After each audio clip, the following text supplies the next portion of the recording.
안녕하세요.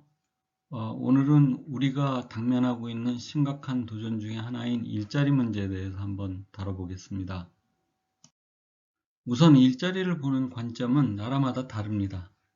지금 현재로서는 이제 OECD 기준으로다가 이제 거의 많이 통일이 되고 있지만, 나라마다 조금씩 다른데요. 이를테면 OECD에서는 일단 15세에서 64세에 속하는 인구를 생산 가능 인구로 보고 있고요. 그걸 기준으로다가 이제 일자리가 충분한지 충분하지 않은지 그렇게 보고 있고요. 우리나라 같은 경우에는 15세 이상 총 인구를 생산 가능 인구로 봅니다. 일본도 마찬가지고요. 그리고 생산 가능 인구라고 하면 그 구성은 어떻게 되냐면 경제활동 인구와 비경제활동 인구로 구성이 됩니다. 그래서 비경제활동 인구에는 취준생이라든가 취업자라든가 학생 주부가 들어가게 되겠고요. 그리고 이제 그거를 기준으로 해서 경제활동 인구에는 취업자와 실업자가 있게 됩니다. 그래서 지금까지는 보통 이 경제활동 인구 중에서 실업자가 얼마나 되느냐 이런 관점에서 많이들 봐왔는데요. 요즘에는 이거보다는 전체 생산 가능 인구 중에서 얼마나 많은 사람들이 취업하고 있는지, 그걸 이제 고용률이라고 하는데요. 그 고용률을 중시하는 그런 식으로 바뀌고 있습니다. 그 취업자의 기준은 1시간 이상 그 임금을 받고 근로하는 사람들을 대다수고요. 그 다음에 이제 18시간 이상 일을 하지만 무급인 가족 노동 종사자도 취업자로 봅니다. 그리고 현재 직장은 있지만 휴직 중인 뭐 그게 출산 휴가든지 아니면 병가라든지 여러 가지 휴직자가 있을 수 있죠. 이런 사람들도 취업자로 보게 됩니다. 우리나라는 선진국인 그 OECD 가입국 중에서는 중하위권의 그 고용률을 보여주고 있고요. 보시게 되면 남자들은 상대적으로 고용률이 높습니다. 그리고 여자들이 상대적으로 굉장히 낮은 고용률을 보여주고 있고요. 그래서 전체적으로 중하위권을 나타나고 있습니다. 재미있는 것이 그 라틴 문화권에 속하는 이탈리아, 스페인, 프랑스 이 사람들이 고용률이 굉장히 낮게 나타나고 있습니다. 반면에 이제 우리가 근면하다고 알고 있는 일본, 독일, 영국 사람들이 고용률이 높게 나타나고 있고요. 우리나라는 지난 10년 동안 고용률이 지금 대략 2.5%포인트 정도가 올랐는데요. 그 대부분이 여자들의 고용률이 높아지는 데에서 왔습니다. 그렇지만 여전히 여자들의 고용률은 남자들에 비해서 20%포인트 가까이 낮은 상태에 머물러 있습니다. 그 한국하고 일본이 그 똑같이 15세 이상 전체 인구를 고용률을 계산하는 그 기반으로 삼고 있기 때문에 한번 두 나라를 비교해 봤습니다.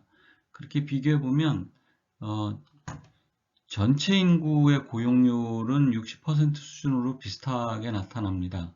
반면에 15에서 64세, 그 OECD 기준이죠. OECD 기준에서는 아까 바로 전 차트에서 보여드린 대로 그 한국보다 일본이 10%포인트 이상 높게 나타나고 있음을 보실 수가 있고요. 그 한국이 이렇게 낮게 나타난 것은 전반적으로 그 대응하는 연령대에서 그 취업률이 고용률이 낮기도 하지만 특히 그 어린 나이 때 15에서 24세의 고용률이 현저하게 떨어지고 있습니다. 그래서 이런 것들이 크게 문제가 되고 있는 것이고요. 그래서 제가 그 일본 통계청에 들어가서 우리나라하고 비교할 수 있게끔 그 좀 세분화된 연령대를 찾아봤습니다. 아까 OECD 자료에서는 그 두 나라의 그 15세 이상 취업률이 비슷하게 나왔었는데, 전체 15세 이상 전체 취업률, 그 고용률이 비슷하게 나왔었는데요. 반면에 그 취업자 수를 인구로 나눈 이거는 그냥 그 단순하게 계산한 겁니다. 그러니까 원래 그 고용률을 계산할 때는 이를테면 재소자 같이 그 생산이 가능하지 않은 사람들은 그걸 빼고 이제 계산을 우리나라 같은 경우는 그렇게 하는데 다른 나라 같은 경우는 조금 다른 것 같기도 합니다. 그래서 똑같은 기준으로 그 취업자 수를 전체 인구로 나눠서 한국과 일본 그 두 개를 비교해 봤는데요. 그렇게 봤을 경우에는 한국보다 일본이 그 고용률이 5%포인트 높게 나타납니다. 그래서 이게 이제 하나 중요한 포인트고요. 그 다음에 또 하나 포인트는 그 일본 같은 경우는 10대, 15세, 19세에서 벌써 20% 정도의 고용률이 나타나고 있고요. 반면에 우리나라는 7%밖에 되지 않습니다. 또 하나는 그 일본 같은 경우에는 가장 높은 고용률을 보이고 있는 사람들이 20대인데 90%를 넘습니다. 반면에 우리나라에서는 가장 높은 고용률을 보여주고 있는 인구 집단이 40대로 나타나고 있고요. 20대의 고용률은 50%밖에 되지 않습니다. 이것이 지금 큰 문제라고 볼 수가 있겠고요. 또 하나는 일본과 한국 공이 그 30대와 50대가 그 상당히 높은 그 고용률을 나타내고 있다는 걸 볼 수가 있습니다. 그리고 또 하나를 본다면 그 60세 이상에서 두 나라가 비슷한 그 고용률을 나타내고 있습니다. 대략 30% 조금 한 5% 정도 되고요. 우리나라는 30대 후반으로 나타나고 있습니다. 다음으로는 파트타임 근로자가 얼마나 되는지를 한번 살펴봤는데요. 우리나라가 지금 그 과거에는 그 파트타임 근로자의 비중이 가장 낮은 나라였었는데요. 지금은 이제 프랑스와 스페인을 앞지르는 수준으로 올라와 있습니다. 그게 지금 2017년 이후로 급격히 파트타임 근로자들이 늘어났는데요. 이게 궁극적으로 보면 노동 그 유연성에서 온 것이라고 하면 긍정적이라고 할 만할 텐데 이게 노동 유연성이라기보다는 다른 데서 온 듯한 그런 자료들이 나타나고 있어서 그 부분이 참으로 안타까웠습니다. 그 지난 10년 동안 그 취업시간별 취업자 수의 추세를 보면 왜 파트타임이 늘어났는지를 알 수가 있는데요. 특히 최근에 와서 급격히 그 파트타임이 늘어났으니까요. 그걸 비교하기 위해서 한번 2017년 대비로 살펴보시면 풀타임, 그러니까 36시간 이상 근무하는 사람을 풀타임이라고 볼 수가 있겠는데요. 풀타임 근로자 수는 대략 한 180만 정도가 줄었습니다. 180만 정도가 줄고요. 이거 합쳐서 계산하면 그 정도 되고요. 그 다음에 18시간 이하, 18시간 이하가 여기서부터인데요. 여기서부터 이렇게 계산해 보시면 그 파트타임으로 일하는 사람들이 150만이 늘었고요. 휴직자도 50만이나 늘었습니다. 그래서 전체로 보면 그 취업자가 18만 명이 늘었는데 그게 사실 휴직자를 빼버리면은 실제로 일하고 있는 사람들은 30만 명 정도가 더 줄었고요. 파트타임이 대부분 많이 늘어서 거의 그 일자리로 본다고 하면 실제로 액티브한 일자리로 본다고 하면 200만 개 이상 줄었다고 볼 수도 있겠습니다. 연평균 근로시간을 보면 우리나라는 OECD 내에서 멕시코 다음으로 일을 많이 하는 나라로 되어 있습니다. 그리고 이제 2003년부터 그 계속 주 5일제 근무를 확대해 왔으니까요. 그 효과로 해서 계속 그 줄어들고 있기는 합니다만 여전히 그 OECD 내 10대 경제국가와 비교해 보면 그 수치가 현저하게 높습니다. 그래서 이 부분은 뭔가 우리가 대책을 계속 세우고 확대해 나가지 않으면 이런 열악한 연간 근로시간이 개선될 여지가 상당히 좁습니다. 여전히 우리나라가 생산성이 낮긴 하지만 생산성을 높여감과 동시에 근로시간도 줄이기 위한 노력이 필요하다고 생각이 됩니다. 법정 근로시간을 나라별로 비교를 해보시게 되면 우리나라는 지금 기본 40시간에 연장 12시간을 허용하고 있죠. 반면에 EU 국가는 주당 기본적으로 48시간을 상한을 두고서 지금 적용하고 있고요.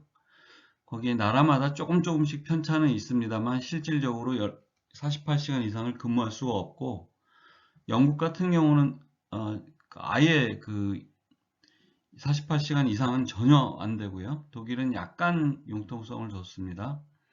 프랑스 같은 경우는 12주 평균 44시간 이상이 불가하니까요. 이거는 거의 없다고 봐도 될 거라시고요. 그 다음에 우리나라보다 조금 더 융통성이 있는 것이 일본으로 주당 15시간 정도를 허용하고 있고요. 미국은 제한은 없습니다. 미국이 가장 자유주의적인 체제를 갖고 있다고 봐야 되겠죠. 일자리와 관련해서 또 하나 중요하게 봐야 될 것이 GDP 중에서 임금 비중이 얼마나 되느냐인데요. 우리나라하고 일본이 지금 50% 조금 넘는 수준에 머물러 있고, 대부분의 나라는 57% 이상, 60% 초 이 정도까지 여기에 다 되어 있습니다. 이 원인을 생각해 보면 일단 우리나라나 일본이나 자영업이 조금 더 강하다고 할 수가 있겠고요. 작은 사업체들이 많이 있으니까요. 예전부터 그런 집약적인 그런 산업 구조를 보여왔으니까 이제 상대적으로 이 임금 비중이 낮다고 볼 수가 있겠고요. 또 하나는 이게 어찌 보면 유교적인 그런 문화적인 배경을 가지고 있어서 임금을 억제하는 그런 문화가 있지 않을까 하는 그런 생각도 들었습니다. 이 부분은 자영업과 이 추세하고 견주어서 다시 한번 보려고 합니다. 그 다음에는 산업별로 선진국에서는 어떤 산업이 주로 고용을 많이 창출하고 있는지를 한번 보고 싶었습니다. 그래서 그걸 한번 봤는데요. 지금 보시게 되면 대부분의 국가에서 공공, 사회 및 기타 서비스업이 우리나라보다 현저하게 높다는 거를 보실 수가 있는데요. 이거는 아무래도 이 선진국들이 복지 사회를 지향하게 되면서, 특히 노령화가 진전되면서 그런 복지 제도가 중요하게 되고 그런 시스템이 정비되면서 공공 부문의 고용이 커졌다고 그렇게 볼 수가 있겠습니다. 그래서 그 부분이 굉장히 우리가 앞으로 계속 어떤 식으로 지향해야 할지 그런 거를 하는 데 있어서 중요한 시사점을 주고 있다고 생각합니다. 과거 7년 동안에 우리나라에서 산업별로 고용 비중 추세를 한번 살펴보시게 되면 가장 많이 줄어든 부분이 도매 및 소매업입니다. 그러니까 이게 구멍가게 같은 작은 영세한 업체들이 없어지면서 대형 업체로 몰리게 됐었죠. 그 다음에 이제 제조업에서도 의외로 지금 19만 개 정도가 줄어들었는데, 이 부분도 아무래도 최근에 제조업 공장들이 해외로 나가기도 하고 그러면서 제조업의 국내 기반이 약해지는 것과도 관련이 있을 것 같습니다. 반면에 이제 많이 늘어나는 걸로 보신다고 하면 선진국과 마찬가지로 공공, 사회 및 기타 서비스업 쪽이 많이 늘어나고 있고요. 또 하나는 이제 정보통신에 관련된 거겠죠. 여기에서 지금 계속 IT 쪽을 계속 우리가 키우고 있으니까 거기에서 좀 그 고용이 많이 늘었습니다. 그리고 의외로 농업에서 이렇게 늘어난다고 돼 있는데 이거는 뭐라고 해야 될까요? 좀 어찌 보면 이건 퇴행에 가까운 건데 그런 일이 실제로 우리나라에서 일어나고 있습니다. 그리고 지금 공공 서비스에서 늘긴 했는데 이게 그 제가 자세하게 보니까 건강하게 늘어나질 않아서 그게 큰 우려를 주고 있습니다. 한번 보시도록 하겠습니다. 그 공공 서비스 부문에서의 그 취업자 수를 보시게 되면 그 늘어난 숫자가 대략 40만 개 이상 늘어났는데 그게 전부 35시간 이하에서 늘어났고 심지어는 그 휴직자도 이렇게 많이 늘어났습니다. 그래서 이 늘어나는 것이 그 안정적이고 퀄리티가 질이 높은 그 일자리가 늘어난 게 아니라 그냥 그야말로 땜빵하는 일만 늘어난 것 같아서 이게 우리 사회가 이걸 제대로 키워가고 있는지 공공 서비스 분야를 이 플랜을 짜고 장기적으로 키워나가는 쪽으로 정책을 하는 것이 옳을 텐데요. 이상하게 지금 굴러가고 있습니다. 이 부분은 정말 경각심을 가지고 보지 않으면 나라가 엉망이 될 수도 있겠다 하는 그런 우려를 줬습니다. 일자리 문제를 해결하려면 그 일본의 사례에서 봤듯이 일본은 10대 그 고용률이 20%가 넘고 20대는 90%가 넘습니다. 그래서 10대와 20대의 일자리에 대한 사회적인 합의가 필요하다고 생각이 들고요. 어찌됐건 그게 아르바이트 자리가 됐던 아니면 그 어찌됐건 사회에 나와서 일을 시작할 수 있는 것을 일찌감치 할 수 있게끔 우리가 환경을 만들어야 된다. 그러므로 거기에 대한 사회적인 합의가 필요하다고 생각이 들고요. 그리고 우리가 그 선진국에 의해서 봤지만 공공 서비스 부문이 커져야 하는 것은 피할 수 없는 현실입니다. 그렇다고 하면 그 공공 서비스 분야의 풀타임 일자리를 아주 질이 좋고 그 하이 퀄리티의 서비스를 제공할 수 있는 그런 풀타임 일자리를 점진적으로 확대하는 게 필요하다고 생각이 들고요. 그리고 파트타임 일자리도 노동 유연성을 통해서 공급하는 게 필요하다고 생각이 듭니다. 왜냐하면 모든 사람들이 대부분 파트타임이 필요한 그 경우가 많아지고 있으니까요. 그렇지 않으면 사실 육아를 하기에 여러 가지 문제가 있기 때문에 이런 파트타임도 그 일자리가 확대돼야 된다고 생각합니다. 그리고 GDP 중에 그 임금 비중이 지금 현저하게 낮은데 그게 자영업의 문제일 수도 있지만 그 임금 비중이 너무 낮은 거는 그 나라의 전체적인 그 성장에 있어서 상당히 큰 위험 요소로 작용하고 있다고 생각합니다. 이 부분은 원인을 따져봐서 개선하는 쪽으로 일을 추진해야 될 것으로 보여지고요. 그 다음에 이제 또 하나는 결정적으로 이 법정 근로시간이 지금 주당 맥시멈 52시간으로 되어 있는데 그 부분도 사회적인 합의를 통해서 물론 기업의 자율성을 혹은 개인의 자율성을 침해하면 안 되겠지만 일단 법정 근로시간이라도 40시간에서 38시간으로 줄인다든지 하고 나머지 여러 가지 그 자율적으로 그 신축성을 가지면서 근로시간을 책정할 수 있게끔 그렇게 하는 게 필요하다고 생각이 들었습니다. 여기까지입니다. 다음번에는 그 지난번에 말씀드린 부춘산 거도에 대해서 한번 다뤄보도록 하겠습니다. 감사합니다.